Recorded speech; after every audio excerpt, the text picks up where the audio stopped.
People will sometimes say to me, you need to be leading protests. You're the fans group. And I'm like, actually, we're not the fans group. We're a podcast. 15 years down the line with Heart in Hand, you've grown a successful business in terms of the numbers, in terms of the following, in terms of the community, and really expanding and pivoting in many different ways. They actually invited me on the show to sit and talk with Jim White and Simon Jordan. So it wasn't like it was, unfair. Anywhere near the resources or inside strength and whatnot to be able to do that. Someone described it to me as if you had a heart attack and you were lying there at death's door and you got picked up and saved, that's great, but you wouldn't expect to run a marathon the next day. Welcome to another episode of Talk with the Scot, and I'm here with somebody who very much knows what it's like to appear in a podcast. David Edgar from the leading Glasgow Rangers fans media channel Heart in Hand. How you doing, David? Hello, yes, doing well. Thank you very much for asking me. Good, absolute pleasure. And thanks for, I know you're a busy guy, lots going on at the moment. Thanks for taking the time out of your busy schedule. As everyone would expect, we will obviously get on to the topic of our beloved Rangers. I actually want to start with talking about you a little bit. So obviously grew up, born and bred in Glasgow. I would imagine, like me, following Rangers was that it was a given. It was never a discussion. Went with family, followed all over the place. And then, am I right in saying that? Yeah, kind of. I'm from Ayrshire. I'm from Kilwinning, which is about 25 miles from Glasgow. And just the whole county is Rangers daft. Just everyone is. I mean, Kilwinning, it's kind of the town that's used in jokes about, Kilwinning's a very Rangers town, and someone will say Croy's a very Celtic town. It's just everywhere, and it wasn't a case of nobody at school supported a different team. It just didn't happen. It just wasn't conceivable, really. It was always there, right from a young age. And I was one of these, I was just from an early age, I still am just obsessed with the actual game of football, I'm the type of guy that will stop in a park if there are people kicking a ball about and watch, so it just kind of followed naturally into Rangers, and the local team around here is called Kilwinning Rangers. That sort of tells you who play in red, white and blue.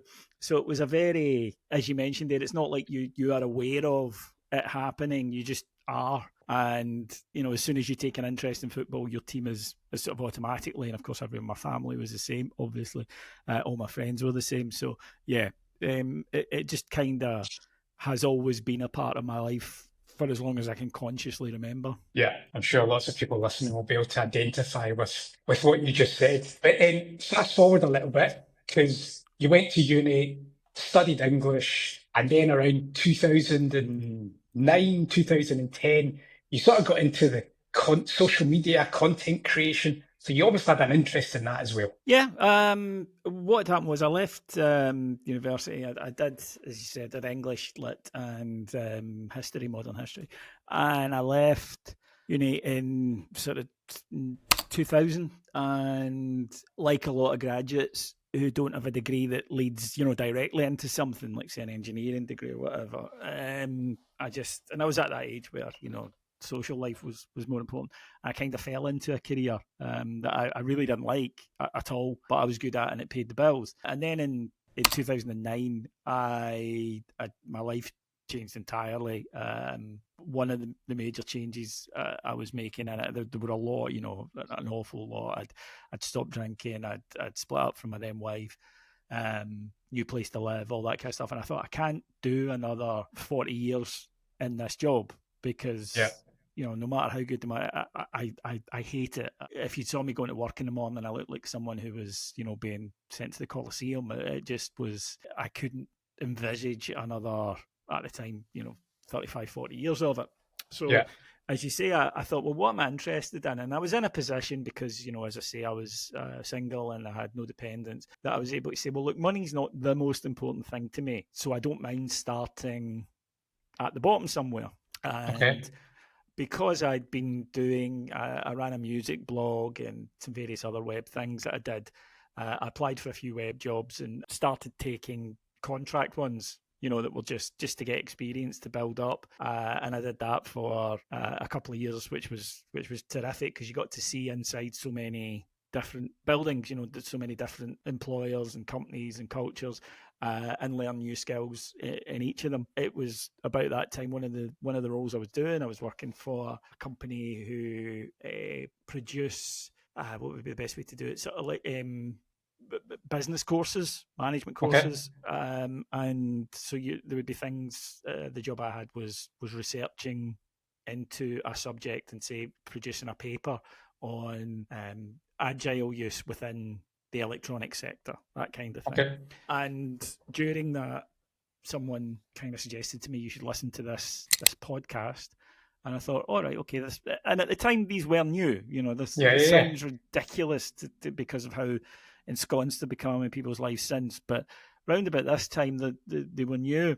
So I listened to this one that was helpful with what I was doing, a business one. And then to kind of break up my commute, I had a long commute at the time. There's only so much music you can listen to in the mornings, So I started downloading podcasts, and from there my interest grew. I thought, well, we could do this in here for the business, learned how to do them.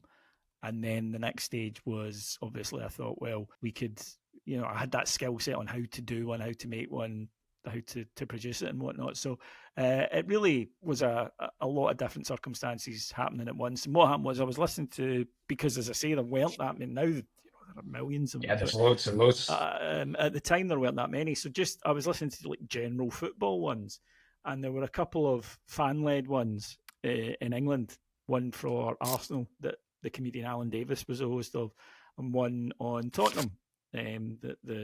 Another comedian, Phil Cornwall, was the host on, and I liked them both. I'm not a fan of either side, but they were funny and they were interesting, and I thought they were pretty good. So I recommended them to my friends, and I said, it'd be great if there was one like this about Rangers. And he said, well, you should do it. And I went, I can't do it. And I thought, well, actually, give it a go. What's the harm in it? So I phoned the production company who made those two, and I said to them, look, my name's David Edgar, and I had a bit of a public profile up here through work I'd done for a supporters organisation.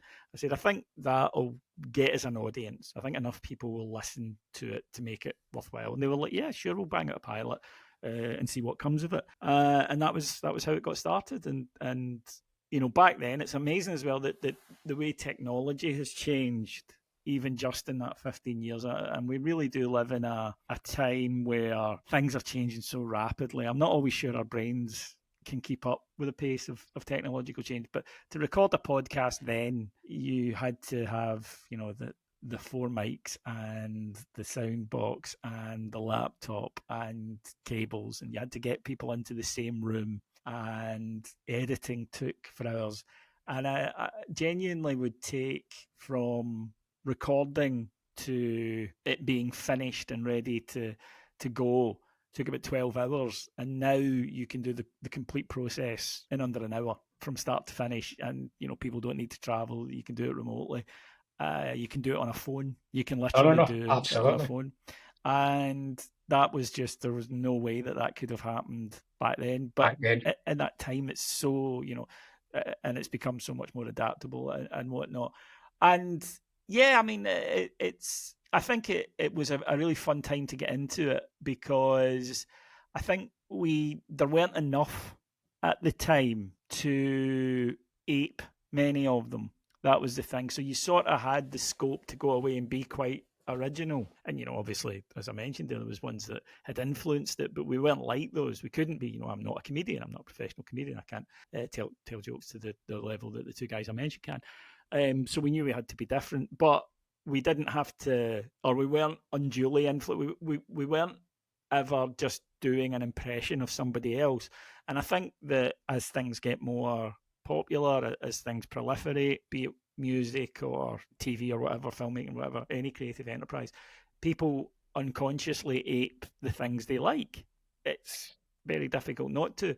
And I think we would have probably ended up going that route, but because we were able to go early without really, there was no established like Ranger shows that we could point to and say, right, we'll do that. It actually freed us up to be a bit more creative. I also think, I 100% agree with you. You've got to be authentic in how you go about doing it. Because most people see through straight away if you're trying to fake it and wing it. But here's the interesting bit.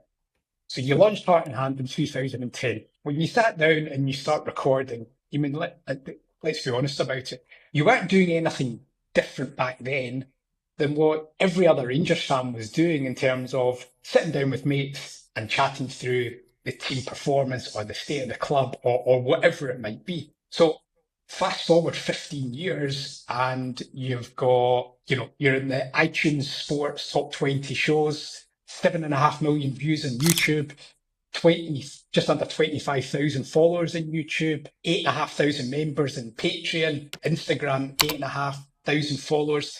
Like back in 2010, did you honestly think you would get to where you're currently at? No, because there wasn't this path. That's the good thing, I think, when you're onto something early. And in my case, it was luck. It wasn't me. I wasn't a visionary or anything like that. It was just, a bit of fortuitous with the timing. So there's no established pathway to doing that and whatnot. You never thought you would be doing things like that. It was literally just to do it. You mentioned there about, it was similar. That was the whole point of it when we did it, was there weren't opportunities for Ranger supporters in the media in the main. It wasn't really what the media was looking for. But I found the established media, that now what we would term the legacy media, didn't reflect my experience as a match-going supporter. The stuff that they discussed wasn't the stuff that I discussed with my friends at the game or in the pub or, in work or whatever. And I thought, I don't think they're covering what people actually want to hear. I think that what they do is a formula, and they've been doing it forever, and that's fine. There's no need for them to change it because there's no rivals. This is it. You want your news, you get it from a newspaper. You want to watch on TV or listen to radio, it's a phone in. It's been a phone in since the 70s. That was it. That was your coverage. And I thought that this is not reflective of what I, as a match-going fan, my friends, and therefore I assume other people are getting. So that's what we were going to do. We were going to sit down and we were just going to do something that we thought was good. And if we liked it, that was great. I've always made to an audience of one, which is me. If I think it's good, then I'll put it out. And if I don't, I won't. What we've never done at Heart and Hand, and it has grown, massively since then, and we'll come to the subscription service and etc. But when I've never sat down and said, right, I want to get here. Here is how I'm going to do this, and come up with a plan or a business plan or whatever.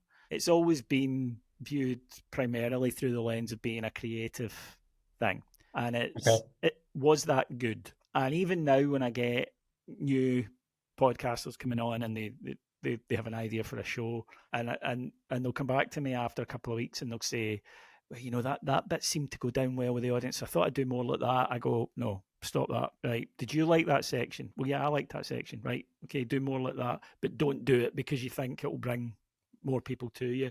Anyone who's on our site will know I don't give for our shows on the Heart and Hand website. I don't tell the people who make them the listening figures, because if I do, they'll then start to tailor it to what they think works, as opposed to just doing what they want to do. And I think that leads to a very slippery slope, because then you start making stuff by committee, and what you end up with is something that everyone can live with.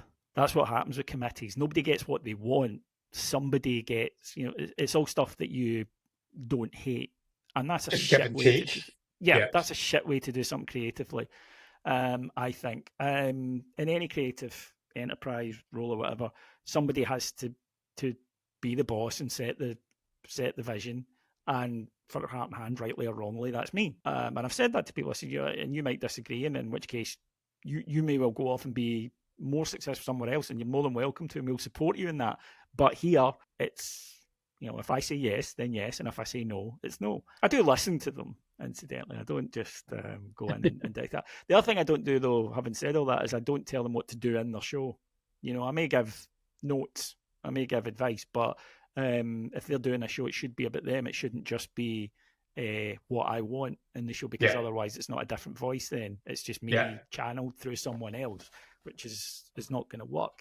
No. So I think that the idea of, that's a very long-winded way of me saying, the idea of having a plan, I don't think worked. And I think that if I'd sat down and said, right, we are going to do this, and this will be the next milestone, and that will be the next milestone. I really don't think it will have worked. I always wanted it to be quite organic, quite anarchic, quite loose.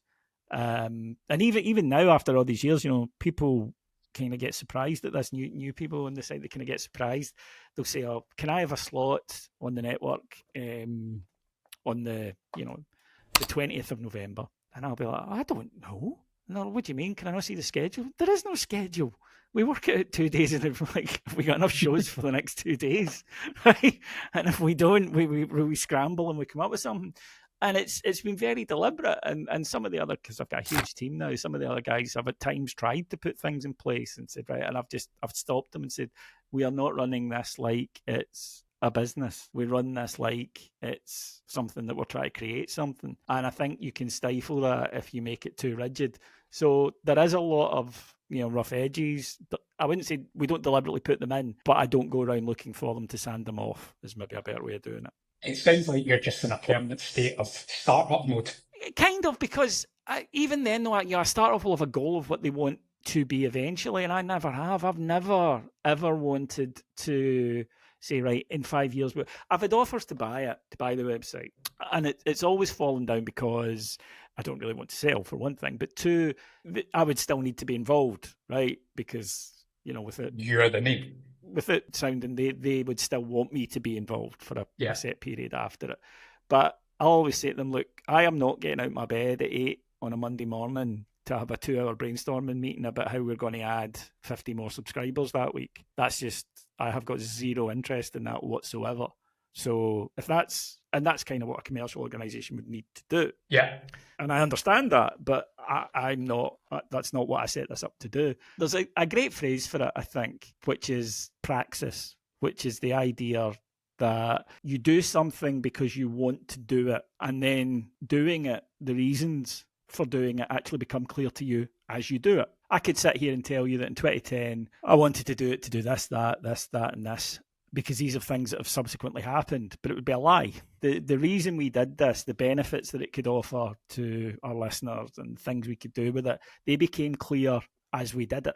And I think the best way of continuing to be kind of fresh and reasonably original is to avoid analysing, formalising what we've done. And I'm very much, and the guys will tell you this, that I'm very much, right, what's next? What we're moving on to now.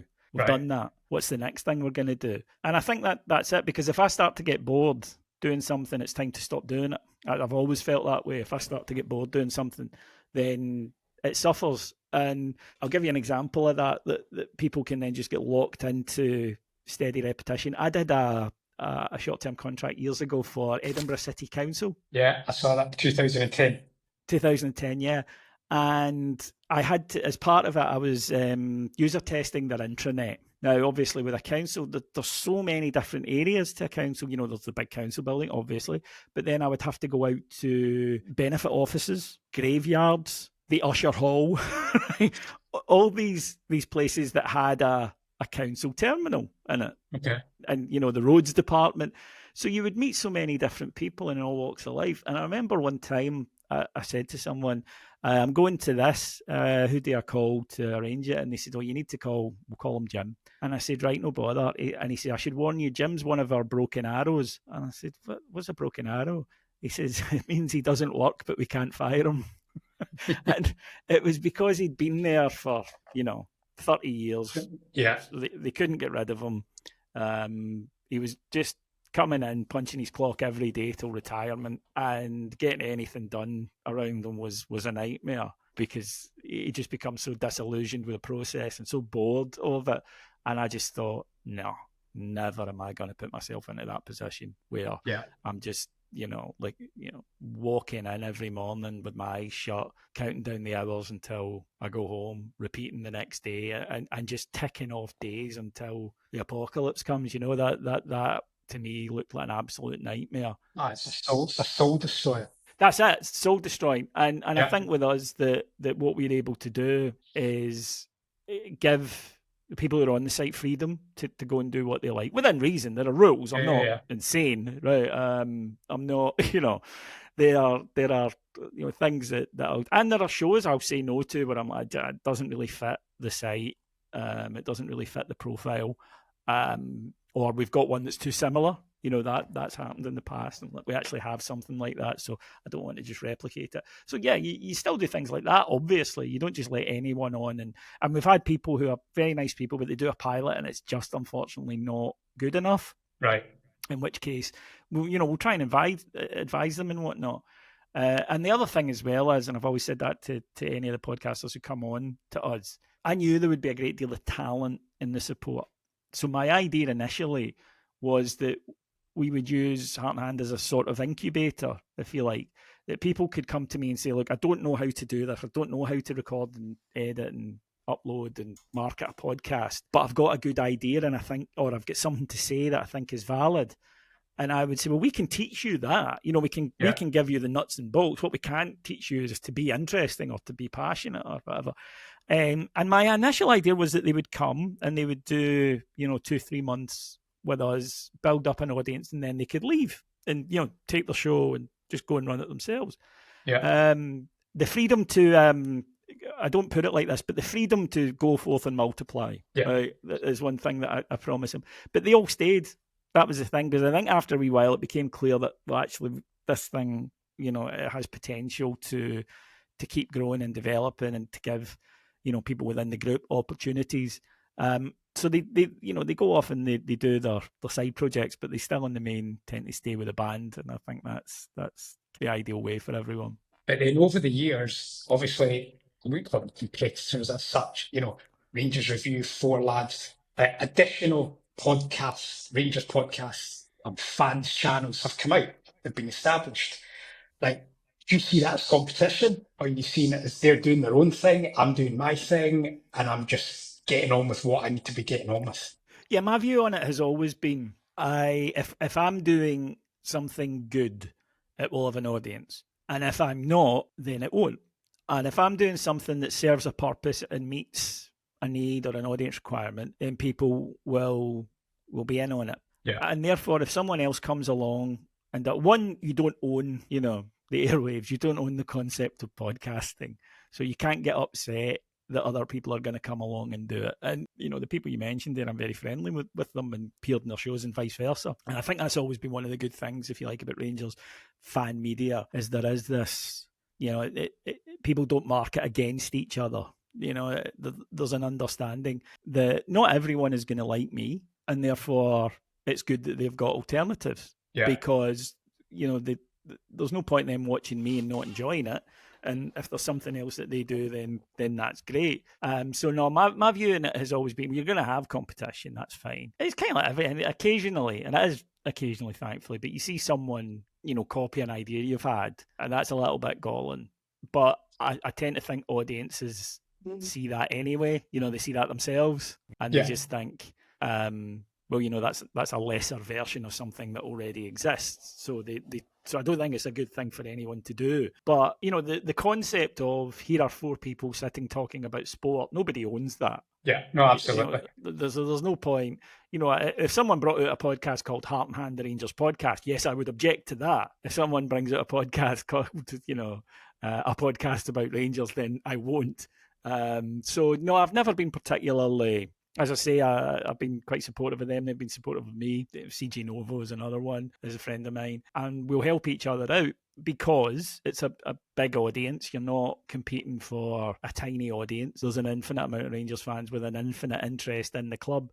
And people will listen if you do something good. What interested me, though, I think this is worth mentioning, is I remember years ago, we did a show with Alex McLeish, former Rangers manager. Yeah. And it was an interview with him, and it was 2 hours, and it was wonderful. Absolutely brilliant. He spoke in depth, and we got into things that, I hadn't heard him speak about anywhere else. And I thought it was absolutely terrific. And we put it out for free, one of our free shows. And it was our lowest rated one that year. And I couldn't understand it. And I thought, well, this is an actual Rangers manager. You're talking about, what he achieved at the club. How come that's getting less than me and my friends sitting talking about Rangers. And it happened another couple of times with interviews of famous names at Rangers. And then it hit me and I finally got it. And it was, that's not why they come here. They can get that from the legacy media. They can get interviews and players and whatnot. They're not here for that. Yeah. And that was an interesting lesson where it was a case of, being aware of, it makes sense on paper, right? Here's a show that talks about Rangers Football Club. Here is someone who worked for years and was successful and a vitally important figure. And he's going to give you insights and stuff, and people didn't want it. And it was because that wasn't what our, if you like, that wasn't what our USP was. So we'll still do interviews from time to time with people, but it's as a kind of add-on, as a bonus for listeners. And we understand that's not the core reason that they're with us. Well, I think it means, first of all, I totally get that, totally understand it, because I watch a bunch of your stuff, I watch some of the Rangers review stuff, and I'm watching it all because it's exactly the type of conversations I'm having with mates. If I want to listen to Alex McLeish, or I wanted to listen to, Russell Martin, even though I didn't, then I'll go into the official channels or whatever it might be. But those answers are so polished, and that's not what the average fan is wanting to hear or listen to, because they're not even being asked the questions that us as supporters would be asking them in the first place. No, and you're 100% correct. And it's similarly, I'll do an after-match video report of the game, which is, opinion than just a report of what's going on in the game. And it's kind of unique because it's about me and my thoughts of what just happened. And that's the selling point of it, if you like. But I don't script it. And I never have. I know guys from, as I say, the traditional media, and they say, don't you work out what you're going to say beforehand? And I'm like, no, because then that's just what you do, and you'll have better, if you work for Sky TV, you'll have better production values than I've got. I can't compete doing that. That would be ridiculous.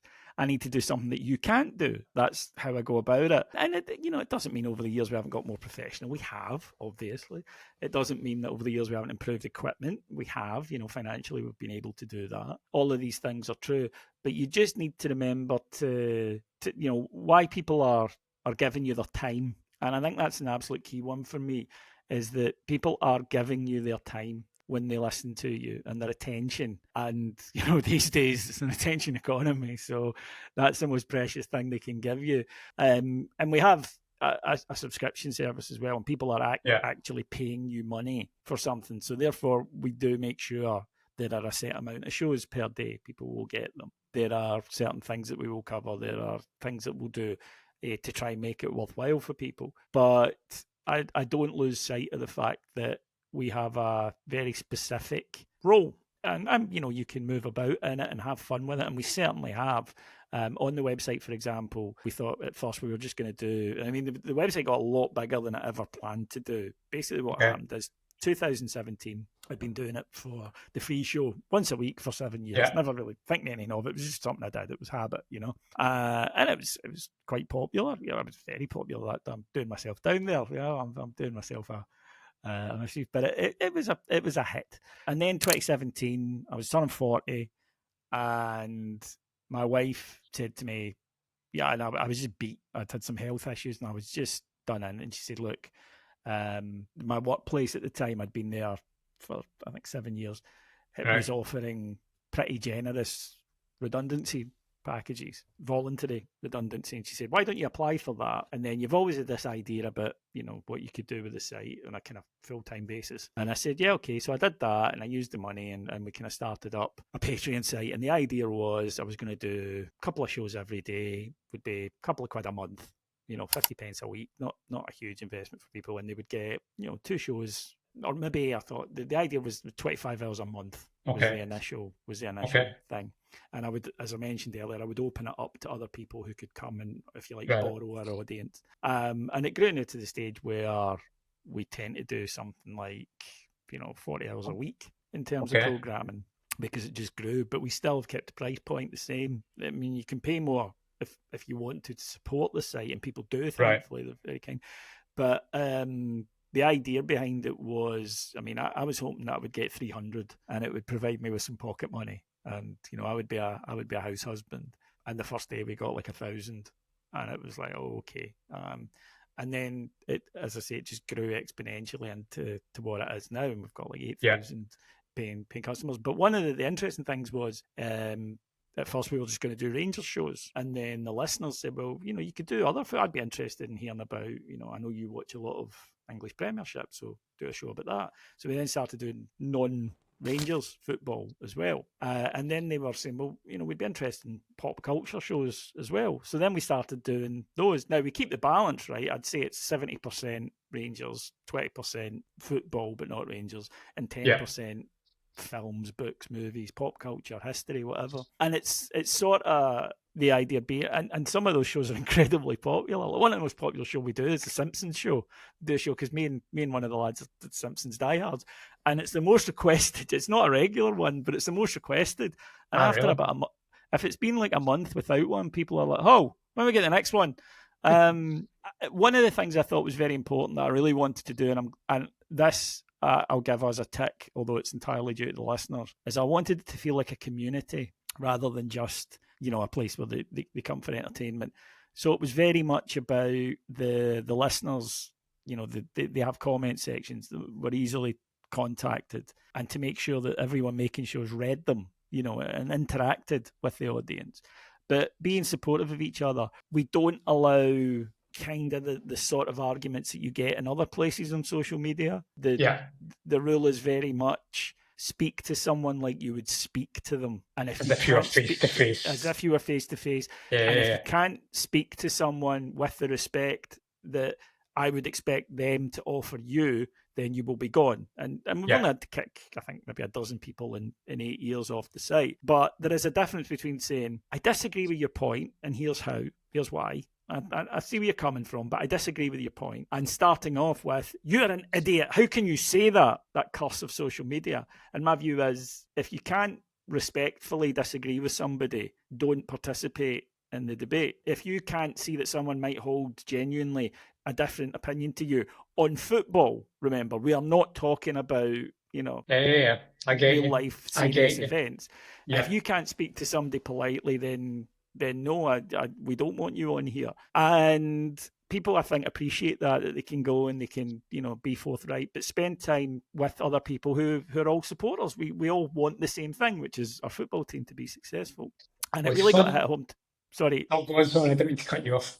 It really got hit home to me when lockdown happened after COVID hit. And at first we were sort of like, geez, what are we going to do? There's no football to talk about. And people said to us, do shows about what we did. We were still doing football shows, and we did like old, we'd go back and watch games and report as if it was real and everything, all that kind of stuff, just anything.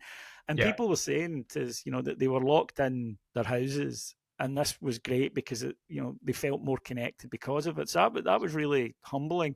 But the thing about it is I decided day one with it. I said, look, if your employment is changed, i.e. you're on furlough or even worse maybe, and your income has changed and you need to make sacrifices, don't cut, don't unsubscribe. What to do is email me and say that, and it'll be no questions asked. You don't need to provide proof or anything like that. Just email me and say, hi, David, I'm a listener. I've been cut. My income's gone down 20%, and it'll be free until you go back to you're back. Right? And the next thing I noticed is I started getting emails with PayPal. Weird. What's going on there? And this money started pouring in. And then when I went and I looked at the accompanying, reason for sending that people do, they were saying, here's a donation that will pay for someone for a year. That's amazing. And it came to something like £3,500 overnight. Wow. So eventually I went back and I said, look, guys, we haven't lost anywhere even close to this level of income. Not many have availed of the service, and it's fine. I'm more than willing to, but thank you. So we donated it. We ended up donating it to, some of it went to Rangers charity, some of it went to the NHS, which I thought at the time was quite fitting. But unasked, they just, that's amazing. Literally hundreds of people unasked just said somebody might be struggling. And that's why, doing this, there's a lot of, evil in the world, genuine evil. And there's a lot of, if you go online, there's a lot, your faith in humanity will not necessarily survive a doom scroll on Twitter. But things like that, and, when you actually meet people face to face, you realise there's still a lot of good people in the world. Well, that's the power of building a community, and a really active and committed community at the same time. I think that the realization that people are not these caricatures, these 140 character caricatures online, and I can understand it happens a lot, and we know that. I think the term now is chronically online. And you do get people who are like that, and I do understand. We have some podders who are like that. Luckily, it's just about Rangers. It's not anything dangerous. But I remember a friend of mine saying to me, he's a lovely man, and he said to me, the world's a terrible place. And I said, well, yeah, there are bad things happening at me. I said, but, he says, I don't know. I'm scared to let my daughter out. It's wild out there. And I said, you live in Newton Mearns? And he said, well, I went, right, put your phone down and look out the window. Yeah. You are not living in, it's not Warzone, right? Yeah, I love Newton Mearns. It's a lovely place, right? It's a really nice place. I lived in Giffnock for years. I had friends in Newton Mearns. But it's that, I think. And that's what we always try and avoid. We don't try to create a kind of a surreality to exploit. We don't ever do, right, I'll take this position and then you take the opposite one, and we'll annoy the listeners and we'll get lots of engagement that way. Because I don't think that we built something that we wanted people to stay, and they do. Our retention rate is huge. And does it mean we maybe don't get the numbers that we could do? Yes, it does. But I'll never do, for my own self-respect more than anything, the kind of fan media thing of someone... and I hate to name, because it works for the guy and he's very successful and people obviously like it. But if you look at somebody like Mark Goldbridge, or Arsenal Fan TV, where they clip up one of them having an absolute meltdown at their football team and they send it out, and it does get a lot of numbers, and fair play to them, and make a lot of money doing it.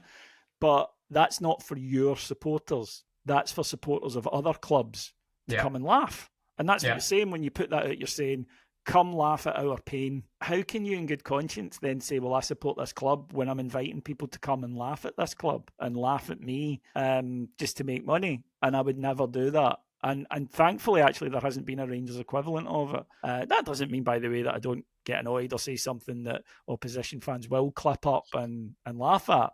Of course, that happens. But that's just, banter. That's just fan culture. I think when you're deliberately doing it and releasing stuff, and releasing stuff, that supporters of your club will be embarrassed about, but you're doing it anyway. That's when I think you are on. Well, I mean, I wouldn't disagree with that. Anybody who knows me thinks I'm fairly. It's interesting as well, though, that once you get a kind of persona, the amount that people project onto you, never having had a conversation with you, and I get it a lot. I get it a lot, but sure.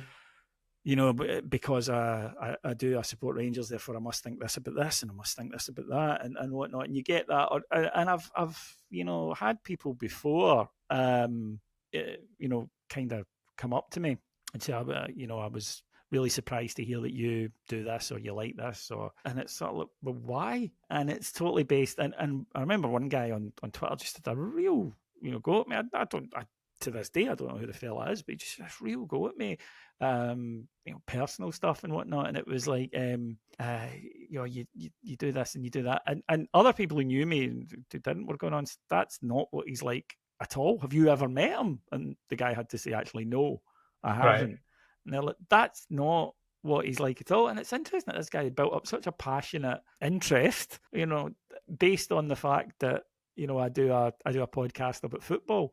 But you cannot account for people's own individual, what they project onto you. That's entirely their decision. Right, that's what I was going to ask you. Because as soon as you, especially when it comes to like a football podcast or fans media, you're putting yourself out there. So I would imagine you're getting a load of stick, like private messages and all the rest of it, based on a video that you might have done or something that you've said. Does it even get you? Do you let it get to you, or you just push it out and you pay no attention to it? I'm kind of fortunate in that I've been doing something in and around Rangers for about 25 years now, going back to, I wrote for fanzines, and then I was a spokesman for a fans group that had quite a high media, there was a lot of TV, print, radio appearances back then. So I'm sort of used to it. Right. Sometimes it can get you down. Don't get me wrong. Especially when I don't mind people saying to me, believe it or not, I really don't. I don't mind people saying to me, "Your show is terrible," because that's subjective. That's a matter of opinion, and it's a view they're entitled. I might disagree with it, but they're perfectly entitled. Your show is terrible. I wouldn't watch it. Wouldn't listen to it. Fine, no problem there. Someone saying you're wrong about an opinion you have. Again, I think there are ways to express it, and I'm not going to have a conversation with you if you start at DEFCON 3, right? I'm just, life's too short. But again, someone saying, you said this about, that you like this player. I don't like this player, and here's how. It's perfectly valid. Yeah. And I don't even mind, banter, kind of abusive banter, even from supporters of other clubs, because that's fine as well, So people saying you're baldy idiot or stuff like that. I'm a Celtic fan. That's fine, part of the course. The only time it ever gets a bit much is when it's just blatantly, lashing out at you for no reason. Like I remember Rangers playing Celtic, and Celtic scored after about 20 minutes, and somebody immediately tweeted me, "That's your fault." And I was like, "What?" And he said, you don't ask the manager tough enough questions in the press conference. I was like, I'm really sorry. I wasn't aware I had that level of influence, that kind of thing. And I think when people, when they get annoyed at you for not being or doing something that you're not and you don't claim to be, but they've decided you should be, that's when it gets annoying. Like people will sometimes say to me, you need to be leading protests. You're the fans group, and I'm like, actually, we're not the fans group. We're a podcast, right? We're not. And I have been in a fan group, but to be in a fans group, an official one, you need a mandate, you need a membership, you need people to agree that you are speaking for them. You can't just adopt that mantle. It's disrespectful, it's wrong, and it's invalid. Yeah. So I don't claim that at all. I speak for myself. So it's like, so I've never said I was going to do that. And you're upset at me for letting you down by not doing the thing that I never said I was going to, but you think I should. This is your problem. It's not mine. And the other thing that I think can get is when people, you do get some strange people, and it's like repeated and, personal, and they sort of follow you around on social media, just looking to send you abuse and whatnot. And to be honest, you just block them and move on and don't bother with them. But it's kind of, it's troubling, because you think there's someone out there, a fully grown adult, will literally follow everything I do across all social media to send abuse. This is what he thinks is a good use of his time. It's time. Yep. And I remember one guy doing it, and I don't engage with it now, But one time, one guy did it years ago before now it's just a complete blanket ban on it. I just block them and move on. I said this to a guy, I said, this is like the 50th message you've sent me in the past couple of days. Nothing to do with what I've said, or it's just abuse. Is this what you anticipated being when you were a wee boy? Is this what you grew up, that you thought, I know when I'm older, I'm going to be somebody who anonymously abuses strangers on the internet for my kicks? Is that, that's the man you dreamed of being? And I think he was so embarrassed by it that he stopped. It's true. And I know there's a power in that, and I've been guilty of it myself in the past. I'm not going to be a hypocrite. But I try not to do it. And that doesn't mean that I haven't ever, tweeted something that I shouldn't have about, like a footballer, something that went too far, either in frustration or just taking the piss. But you live and learn. That's the thing. Yeah. And now I've been on social media now for 15 years. I wouldn't expect to be doing the same stuff I was doing 15 years ago. That wouldn't have shown any growth whatsoever. Every so often it can go to a whole new level. Because recently you, Stan Media, took a bit of a lashing from Jim White, because he didn't like the question that you and Stevie from Four Lads asked Russell Martin after a game. Yeah. And it went on to talk sport. He gave a bit of a bashing to Stan Media in general. I mean, does that touch you? You're not bothered? Jim White, who cares? There's a bit of that. But in their defence, they had me on. They actually invited me on the show to sit and talk with Jim White and Simon Jordan. So it wasn't like it was, unfair in that they have an opinion they're entitled to say, but they gave me an opportunity to speak back. So that, I think is fair enough. That's going to happen because without, again, meaning to sound that I'm too up my own backside, what we are doing in any new media, I was going to say fan media, but that's just specific to football, but any new media at all, is that you're a disruptor. Yep. And you are coming in and you are saying to these guys, hello, we are here to take your listeners and to take your readers and your viewers off of you because we don't think you're very good, and they don't think you're very good, and that's why there is a need for us to exist. And of course they're going to react negatively to that. This is their job. Yeah. After all, so you're kind of doing something that's affecting how they earn their living. So I do understand that there might be some negativity against it. I go back to what I said earlier, though, it's competition. You can't get upset. As I always say, that to traditional Scottish football media, if people were 100% satisfied with what you did, we wouldn't exist. There wouldn't be a space for us to exist. It's the fact that there is that space. There's clearly a need that you're not fulfilling that we are hopefully doing. And it'll happen to me as well. I mean, I'm not daft. Eventually we'll be superseded, no doubt whatsoever about it.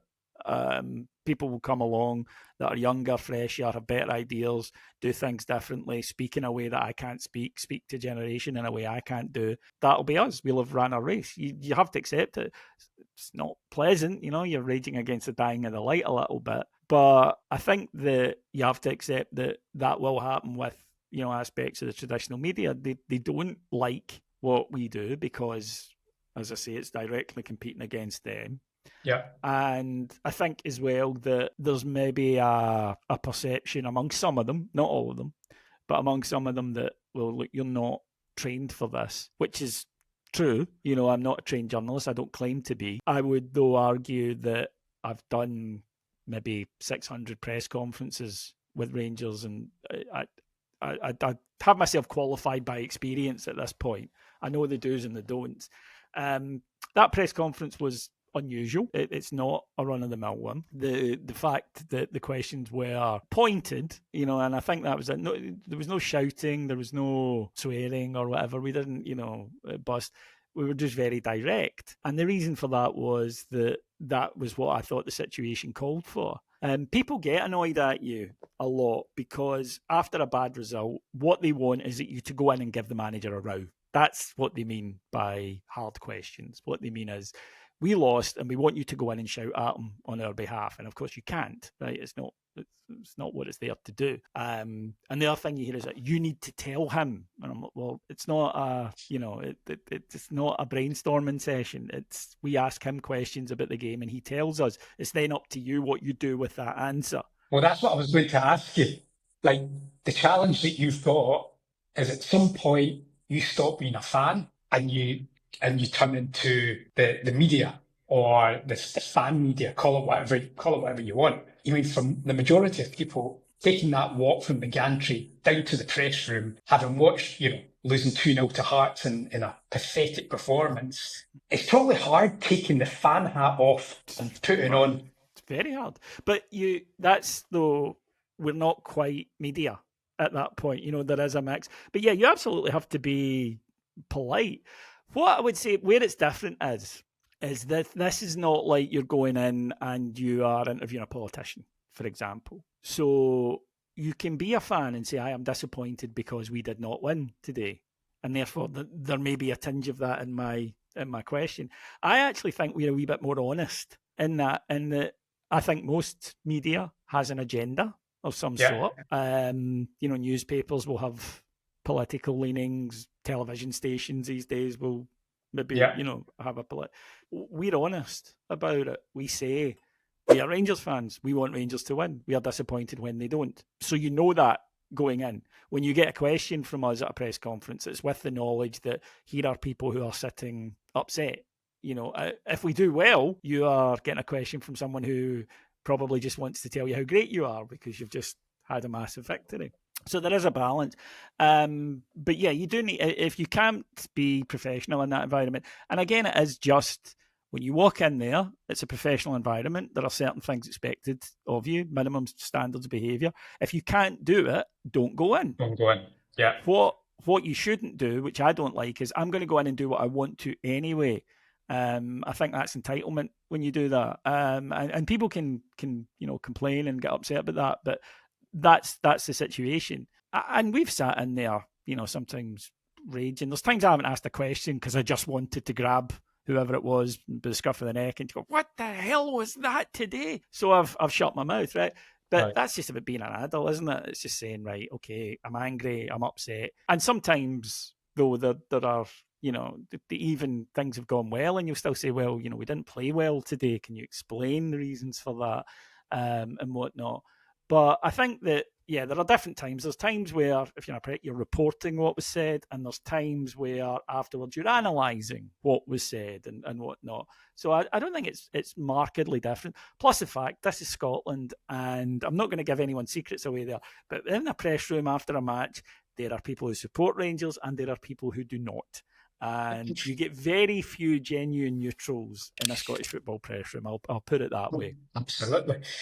So taking a step back, right? So you're 15 years down the line with that in hand. You've grown a successful business in terms of the numbers, in terms of the following, in terms of the community, and really expanding and pivoting in many different ways. Mm. So you know a thing about business, a thing or two about business. And I want to use that as sort of the springboard into recent years with Rangers and the state of the club, some of the decisions that have been made. I mean, you probably don't actually need to be a business person to understand there's been complete mismanagement at the club for a good number of years now. What's your take on it? And more importantly, how do you think we get out of it? Football's a very unique business because if you or I were to go into a tech business tomorrow with no experience in running a tech business, we would both say, okay, we have some principles and we have some ambitions, but we have no experience on how to achieve these. So we would hire people who could do that. The problem in football is everyone who gets involved thinks that they know football. That's the thing, and that's why sometimes managers and players get a bit frustrated because we all are experts on it, despite having never been in a dressing room or whatever. So there's a sort of leveling there where everyone, because we've all played football at some level. Yeah. We all watch a lot of football. So it's a unique business. I don't think there's going to be if you're the CEO of Tesco, there probably aren't a lot of customers in Tesco each day who want to critique your performance each and every day. Absolutely. And tell you where you've gone wrong. So it's a unique environment. And what you get is you get people who come into football and they've been very successful in other businesses at boardroom level. I mean, owners and whatnot. They've been very successful in other areas, and they come into football and they think, because I have been successful in this other area, I have skills that have got me here. It's understandable, and therefore I will just apply these here and I will get the same results. And they always run into difficulties because it's a unique environment. And they wouldn't do it in any of their other businesses, but they do it with football because it's not just a business, and it's not just a business to them. They do it because they care about it. Then you get people who come in who don't care about it and are just there to, be successful, make money and whatnot. But then they don't take into account the unique individual circumstances of that club. And every club from the smallest to the biggest has their own unique set of circumstances, right? Yep. Football clubs talk about their own exceptionalism, and it's absolutely fine because it's true. So all of that is valid. And what you've had at Rangers the last few years is you had people who were successful businessmen in their own areas who were fans, and they made decisions quite often with their fan head on rather than with their business head on. And they would admit to that themselves. I'm not speaking out of turn, that they would sometimes do things that or come to a decision in a way they wouldn't have done in their day-to-day business. Okay. So that has been an area. Then you get into an area as well where when you've made a few wrong decisions, the whole foundation is shaky because all you're doing is trying to build on top of a previous era, and then it becomes like a Jenga puzzle near the end where there's bits missing here and there and wobbly foundations left, right and centre, because football doesn't stop. You don't get a reset period. We don't all get to the summer and go, right, something brand new. That's not how it works.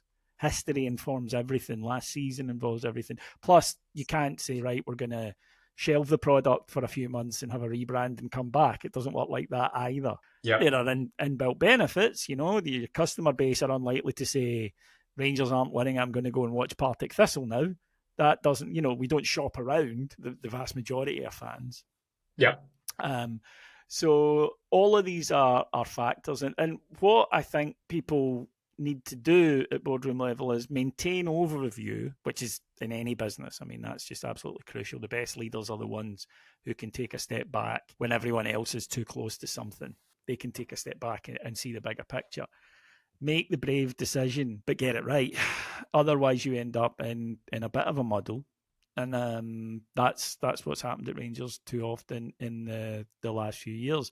So you need to have good people. You need to trust them to make the decisions, but you need to maintain that overview that lets you see that, yes, this is the right decision or the wrong decision quickly and react to it. And you should learn. That's probably been the biggest frustration, I think, for Rangers fans the last few years, is that we've continued to do the same things that haven't worked in the hope that this time they will. Everybody makes mistakes. I don't have a problem with people making mistakes. I don't like it. I do it, but I do it myself. I do have a problem when they make it twice. Yeah. Because then it's like, okay, the first time, fair enough.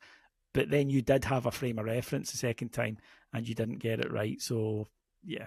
I think it was actually Gary Neville, who owns Salford. On his podcast, he was talking about when he was like hands-on in Salford. He hired a manager, then a year later fired and brought somebody else, and that really didn't work out. And he said, before you know it, you're like on your third manager within 18 months or 2 years, and the whole foundation's pretty much what you just said. The whole foundations are on shaky legs. Mm-hmm. And I think I'm 50, I'm guessing you're in your 40s at somewhere around that. We grew up at a period where I was before 9 in a row, watched through all 9 in a row and beyond.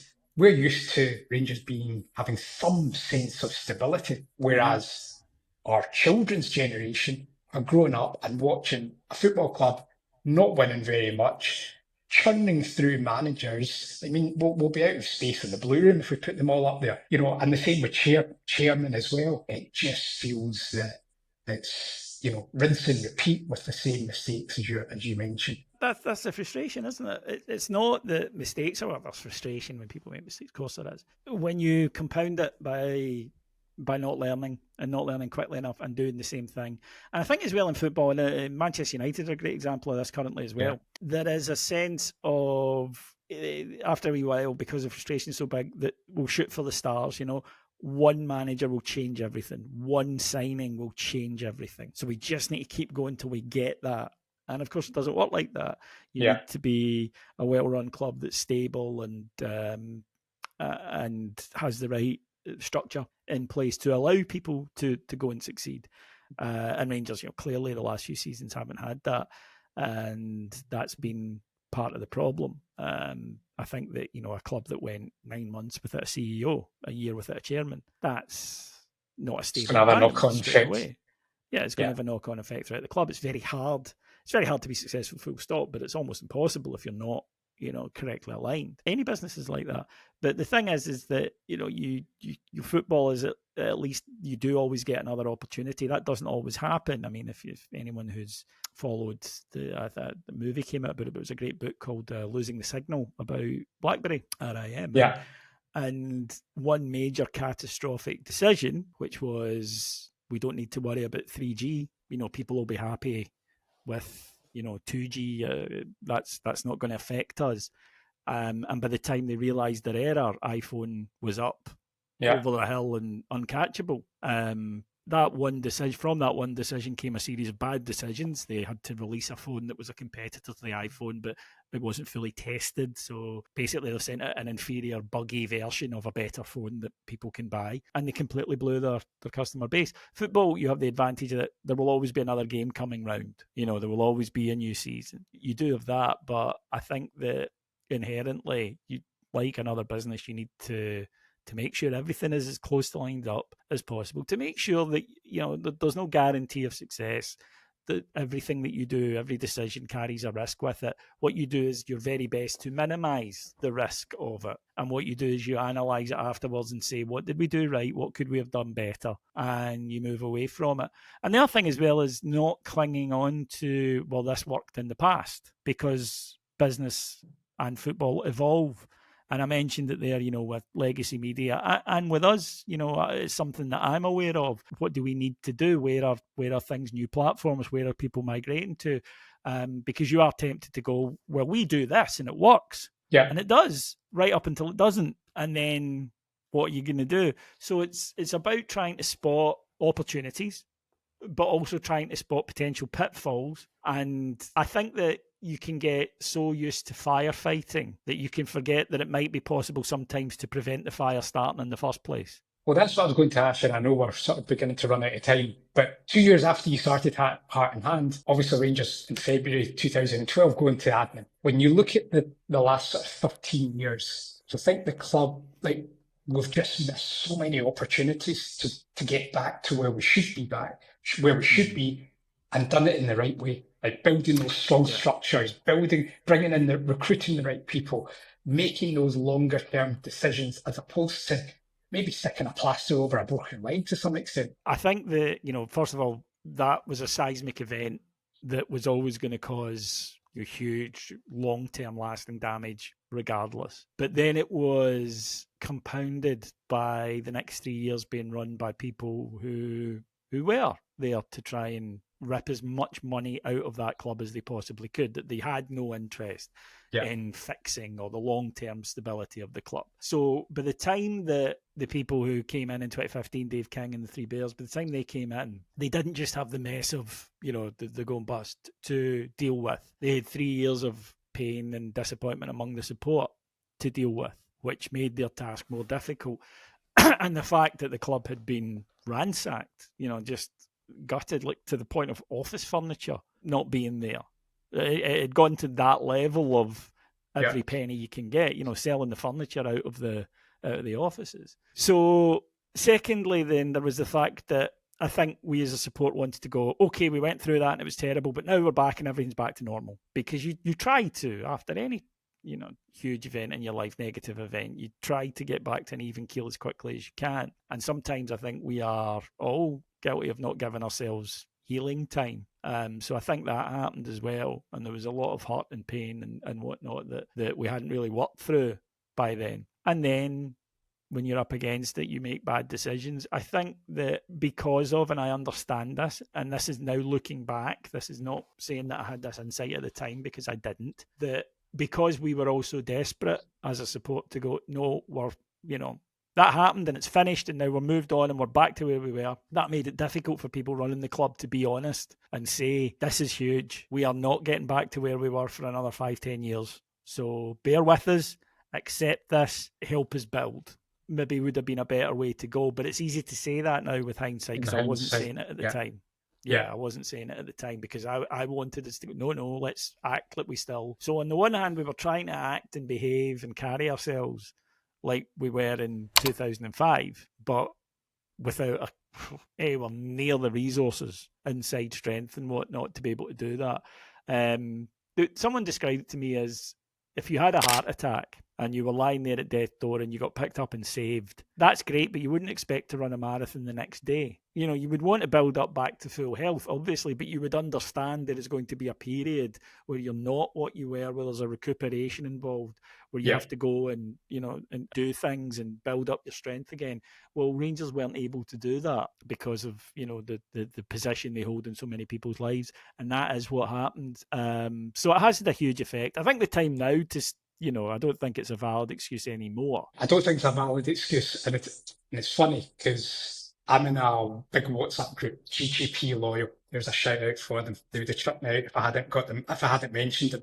And a lot of the guys in there, and it's Rangers fans from spread all over the world, and a lot of the guys in there basically just keep coming back with, see if the club would just communicate and tell us, this is what we're trying to do, and we might not be successful for the next 3, 4, 10 years, as you say. I think if people knew that, but they knew that there was a clear plan and there was a structure and that the club was going to get back to where it should be, people would have more patience I think it's the disconnect. And that's probably why, like, Heart and Hand and the other channels, podcasts are growing so quickly because people feel that they're getting genuine content and that level of authenticity from people like yourself. Yeah, I mean, I don't think football in general, football clubs are good at that because, they are marketing on the premise of what we might achieve. That's not unique to Rangers. I look at Manchester United, who, in the summer they launched a big, our plan to win the league by 2028. Man United are not winning the league by No. 2028. It is not happening. It is just not possible. It's not, just us. And I think there is a fear that if you say, well, this is going to take time, people go, so we're not going to win anything this year, right? Well, I'm not coming. And I don't think it's true. I don't think football trusts its audience. I don't think it fully trusts it. I think sometimes as well that football clubs can react to the louder minority than always talk to the quiet majority. And I do understand that. That's just, squeaky wheel, most noise, or that kind of stuff, or most oil kind of thing. So I get it. Doesn't mean it's right, and that's when you need people with strength and vision to put it in place. Russell Martin had used this euphemism, and he's right. You're trying to build a plane while it's flying, and there is an element of truth to that, because it's not a case of saying we'll go when we're ready. It's you'll go when the first fixture comes. Yeah. You're going out at this point, and whether you're ready or not is immaterial, because it's happening. So I do understand that, and I do think clubs could be more forthright with their supporters, more honest. But yeah, they all seem to kind of fear that if they do that, that people will just say so. And some people will. That's the other thing. These are huge audiences. You're going to get some people who are totally reasonable, some people who are totally unreasonable, and a lot of people in the middle. That's going to happen. But if you have the real courage of your convictions that what you're doing is right, you will be able to push through and do it. And I mean, I suppose you could say, Russell Martin did try that at Rangers to say, look, there's going to be a bit of pain. And he might argue, but people didn't listen. I think I would counter that by saying, yes, but there was no sign it was getting better. It didn't look as though you were doing this with a purpose of growth. It looked as though you were just doing this because that was all you were capable of doing. So there's still a balance to be had. But I fundamentally agree. I think that if you are going to try something that is a transition in the journey, you have to take people along with you. And I think you're better doing that with honesty rather than allowing them, football's bad for this, allowing narratives to build and then complaining that the narratives exist. Well, I also think football, especially in the west of Scotland, football is such a passion. It's so much emotion around it. Even I've been married 21 years. My wife's not from Glasgow or Scotland, rather. When I was years ago explaining to her, like, Rangers it's not just a football club. There's so much more to it. Oh yeah. It's a life. I mean, it is. It's a lifestyle thing. And I think that that. But then again, yes, when the club says that, there's so much to it and all the rest of it, there's so much work. Equally, it wouldn't matter then, and it wouldn't be what it is, and you wouldn't want to be an owner of it, or you wouldn't want to be an employee of it if it was something. I mean, if you want to work in football and have a less pressurised job, there's 10 clubs in the Scottish Premier League you can go and do that at. You won't earn anywhere near as much money, but you won't get anywhere near as much stress because not as many people care about it as care about Rangers. So I think that people can speak a little bit with a forked tongue when they say that, when they say that, the pressure is nuts. Yes, it is. And that's why this matters. And that's why when you do get it right, that you're respected and loved forever because you've done something. The great Walter Smith, I remember when he passed away, and a listener said to me, he says, David, I'm more upset about this than I was about some of my family. Is this normal? And I said, yes, it is, because at the end of the day, whether you knew him or not, whether you met him, that's irrelevant. He was responsible for some of your best memories. So if you would be a psychopath if you weren't utterly, and it's similar with, when a musician that you love, who's maybe soundtracked huge moments in your life, passes away, and people say, well, you never knew him. And I'm like, well, no, but he's been in my life a lot more than my cousin Jesse. Who I haven't seen since 1982, right? But people would find it rational that you'd be sad about that, but not about someone. And that's what football can do. And on top of the positive things we've talked about today, community and sense of self and belonging and all the rest of it, and the sheer undiluted joy that comes from, the great moments and sharing them with family and friends and a stadium full of people. I think that it's important to remember that we put a lot into this. Absolutely. Maybe too much. It's maybe not sensible. I don't deny it for a second. There are times when I'm sitting miserable on a glorious summer's day, don't want to go outside because Rangers have been beaten that day, and it is silly, but that doesn't mean it's not powerful. That's it. I mean, I said to a friend just after Walter Smith died, I said, he made dreams come true. Correct. I didn't know him personally. He made dreams come true. But how many huge memories of your life is he at the centre of? Loads. Absolutely, loads. There is a pressure with that. You need to be a unique character to do that, to know that that's what you're going to deliver or try to deliver for people. Yeah. But you do get the rewards of, if you do it, you become like Walter Smith and you are immortal. You'll never ever be forgotten for as long as football is played in Glasgow. Absolutely. I remember being at Tannadice, the first game after David Cooper died. I've never seen so many grown men cry. That was horrendous. And that's what the current crop of players and maybe, executive team, I'm not sure they understand the power that they could offer. Agreed. Great. David, it's been an absolute pleasure talking to you. Thank you for giving up your time. I'm sure a lot of Rangers fans will be enjoying listening to what you have to say. Thank you very much. It was nice to talk to you, Paul. Cheers.